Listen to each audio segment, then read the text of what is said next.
There is a barn on a section of land outside Watertown, Wisconsin, where a 1958 Allis Chalmers D17 has not turned a wheel in better than a decade. The paint is still orange, Persian orange, the company called it, a shade chosen in 1929 because a marketing man named Harry Merritt saw a California poppy and decided that a tractor should be visible from the far end of a quarter-section field. The man who bought that D17 new is gone now. His son still owns the land. The tractor is still in the barn. The company that built it stopped building tractors in December of 1985. If you grew up in Wisconsin, Iowa, Minnesota, or anywhere in the Corn Belt before 1990, you knew what an orange farm meant. It meant something specific. It meant a particular kind of loyalty, the kind that got argued about at the feed store and defended at the fence line. This is the story of how that loyalty was built, what it bought, and why it finally wasn't enough. The company that would eventually paint half the cornfields of the Midwest orange did not start as a tractor company at all. It started in 1847 as the Reliance Works, a small Milwaukee foundry making millstones and water wheels. It went bankrupt in the Panic of 1857. In 1861, a Milwaukee tanning merchant named Edward P. Allis bought the failed firm at a sheriff's sale.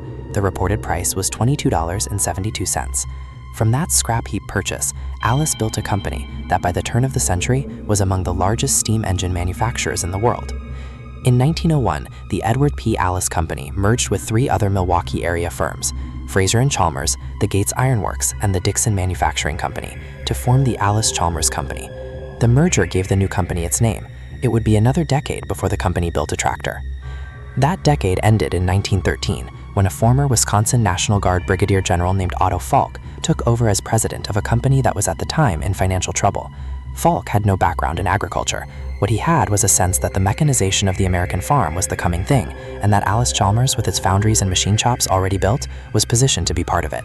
In November of 1914, the company introduced its first farm tractor, the Model 1018, a 4,800-pound machine with an offset front wheel designed to run in a furrow, priced at $1,950. It was not a great tractor. The steering was difficult under load, the price was too high, and Allis Chalmers didn't yet have the dealer network to sell it well. It stayed in the lineup until about 1920 anyway, because the company had nothing better to put in its place. The company that put Allis Chalmers on the map was not Falk's. It was the company built by the man Falk hired in 1926, a sales and marketing executive named Harry Merritt, poached from a construction equipment competitor. Merritt did two things that changed the trajectory of the brand entirely. In 1929, while in California, he reportedly saw a field of orange poppies and decided that farm equipment, like a road sign, should be visible from a distance. He picked the closest commercial paint match he could find, a shade the company called Persian orange, and from that year forward, every Allis Chalmers tractor wore it. 3 years later, Merritt did something even more disruptive. He put a Wisconsin farmer named Albert Schroeder behind the wheel of an Allis Chalmers Model U fitted with borrowed airplane tires from Firestone, instead of the steel wheels every tractor in America still rode on. Schroeder loved them. By 1932, the Model U became the first production farm tractor in the world to offer rubber tires as standard equipment. Allis Chalmers' sales team then took rubber-tired Model Us to state fairs across the country and had professional race drivers run them flat out around dirt tracks for publicity. One driver hit 64 miles an hour in Texas, another better than 67 on the Bonneville Salt Flats. By the mid-1930s, 2 out of 3 tractors Allis Chalmers sold left the factory on rubber, against an industry average of about 1 in 7. This was the moment the brand became something farmers had opinions about. Persian orange was no longer just a paint color. It was a signal visible across a section of land of which company a man had decided to trust with his livelihood. Every brand that mattered to this audience had one tractor that represented the peak of what it could build, and for Allis Chalmers, that tractor was the D17. Introduced in July of 1957 and built at the company's massive West Allis, Wisconsin works through 1967, the D17 was the flagship of an entirely new lineup, the D-Series, built to answer a basic shift in American farming: bigger fields, fewer hands, and a demand for more horsepower per machine. The D17 came with a 226 cubic inch 4-cylinder gas engine, putting out somewhere in the neighborhood of 60-some horsepower, or a 6-cylinder 262 cubic inch diesel option for farmers who wanted more. It introduced something Allis Chalmers called the Power Director. Farmers who ran one called it the Big Stick, a hand-operated clutch that let an operator shift between a high and low range on the go without stopping the tractor or interrupting the PTO. It weighed around 4,500 pounds. It sold new in 1967 for roughly $5,400. By the time production ended, somewhere in the neighborhood of 65,000 of them had rolled off the West Allis line, depending on which company production ledger you trust. The exact figure has been argued over by collectors and historians for decades, which tells you something about how carefully this particular tractor has been tracked. A Wisconsin farmer named Lester Klink bought a used 1958 D17 from a local implement dealer after he added 100 acres to his Dodge County farm and needed more tractor than his Allis Chalmers D45 could give him. His son Jim, who was 13 at the time, later told a farm magazine that the D17 was a good-running, easy-to-start tractor that rarely sat idle in the shed. And decades later, that same tractor was still running the family's grain auger, still getting washed and trailered to antique tractor parades, with Jim's grandsons now old enough to drive it themselves.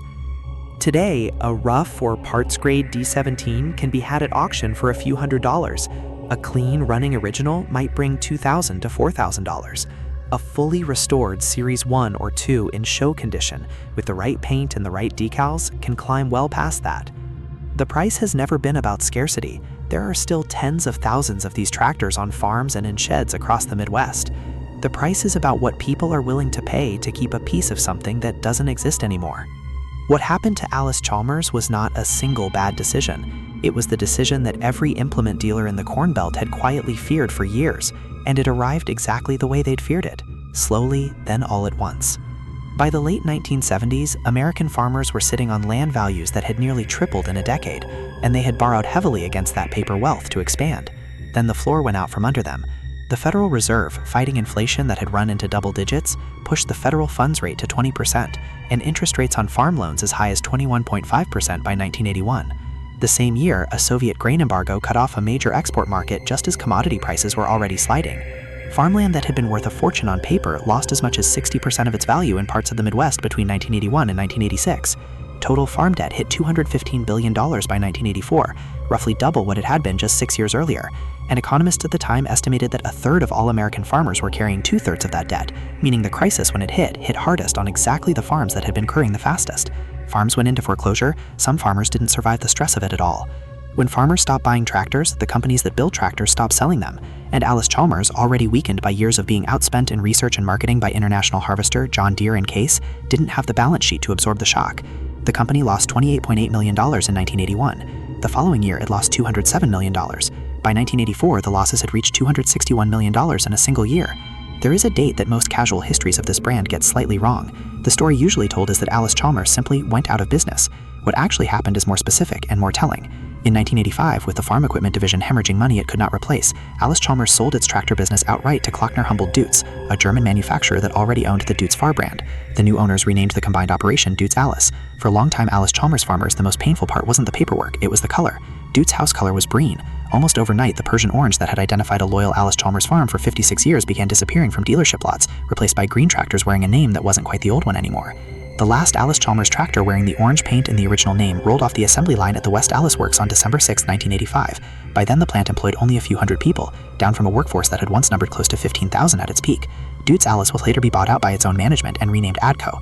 AGCO eventually dropped the Alice name from its tractors entirely. The parent Alice Chalmers Corporation, which had built turbines, mining equipment, and submarine motors as well as tractors, sold off what remained of its other divisions through the late 1980s and formally closed its last Milwaukee office in January of 1999, 138 years after E.P. Alice bought a bankrupt millstone shop for $22.72. West Alice, Wisconsin doesn't exist because of farming. It exists because of this company. The town was literally named for it. Incorporated as a village in 1902, the year after the Alice Company moved its main works on 100 acres of farmland on South 70th Street and renamed itself West Alice in the company's honor. By 1920, more than 5,500 people worked at the West Alice plant. At the complex's peak, it employed close to 15,000 and covered more than 4 million square feet of factory floor, connected by 21 miles of its own internal railroad track. Between 1979 and 1989, the city lost roughly 8,500 manufacturing jobs, about a quarter of its entire industrial workforce, and an estimated 10,000 residents left the area as the work dried up. Parts of the old West Alice Works were razed as early as 1985, the same year the tractor division was sold off to make room for a shopping center. More demolition followed in 1986. What's there today is not a ruin. It's something quieter and, in its way, sadder, a redevelopment. The surviving sections of the old Alice Chalmers complex were rehabilitated in the 1990s into an office park now called Summit Place, where roughly 2,500 people go to work each weekday, for an insurance company, a children's hospital network, and equipment manufacturers trade association, not for Alice Chalmers, which no longer has any presence there at all. The old cream brick walls and exposed steel trusses are intact. The skylights are intact. The company that built them is not. West Alice itself is still there, still home to roughly 60,000 people and the Wisconsin State Fair every August, having long since rebuilt its identity around services and retail, rather than the foundry work that built it. A nuclear research lab that operated inside the complex during the Manhattan Project. Yes, Alice Chalmers built pumps for uranium separation during the Second World War. Still stands on the property, sealed and capped, a strange footnote to a company that spent most of its existence simply trying to keep farmers in business. Unlike a defunct car brand or a forgotten hi-fi label, Alice Chalmers tractors didn't go quiet when the company did. They went to work in sheds. Somewhere tonight in a machine shed in eastern Wisconsin or western Iowa, a Persian Orange D17 or a WD-45 is having its point set or its carburetor rebuilt for next year's show season. The Gathering of the Orange, the largest annual Alice Chalmers collector event in the country, still draws thousands of restored tractors and the families who own them to county fairgrounds across the Midwest every summer. Antique tractor pulls, county fair, parades, and threshing bees keep these machines doing something close to what they were built to do, decades after the factory that built them stopped existing. The knowledge of how to time a magneto on a 60-year-old 4-cylinder gas engine or how to bleed the injector pump on a D17 diesel doesn't live in a manual anymore so much as it lives in the people who learned it from their fathers, who learned it from theirs. Jim Klink's grandsons driving the family D17 at a parade, 3 teenage boys at the wheel of a tractor their great-grandfather bought used in 1958, is not a sentimental detail. It's the entire mechanism by which this brand still exists at all. This community is, in every meaningful sense, the only thing keeping Allis Chalmers alive. The company stopped. The color didn't. The Persian orange of an Allis Chalmers did not disappear from the Midwestern landscape because a German engineering company bought a tractor division in 1985. That was the mechanism, not the cause. It disappeared because the farms that ran Allis Chalmers tractors were disappearing first. Squeezed by interest rates, by collapsing land values, by a debt structure that punished exactly the kind of mid-sized, mid-debt operation that had been Allis Chalmers' core customer for 60 years. The farms that survived the 1980s, by and large, were the ones that got bigger. And bigger farms needed bigger, more specialized equipment than a 65-horsepower row crop tractor with a hand clutch and a 4-cylinder gas engine could give them. The machine and the way of life it was built to serve went down together. That is the real obituary here, not the factory, not even the company. The farm. The specific size and shape of American farm that an Allis Chalmers tractor was built to fit is what actually disappeared. The orange paint just happened to be the part you could still see, sitting in a barn outside Watertown, 40 years after everything else was gone. If you grew up on one of these, if your father ran one or your grandfather bought one new from a dealer who isn't there anymore, the next story in this series is one you'll want to hear. Minneapolis Moline painted its tractors prairie gold for almost exactly the same reason Allis Chalmers painted theirs orange, and it went down for almost exactly the same reasons, just a few years earlier. That story is next.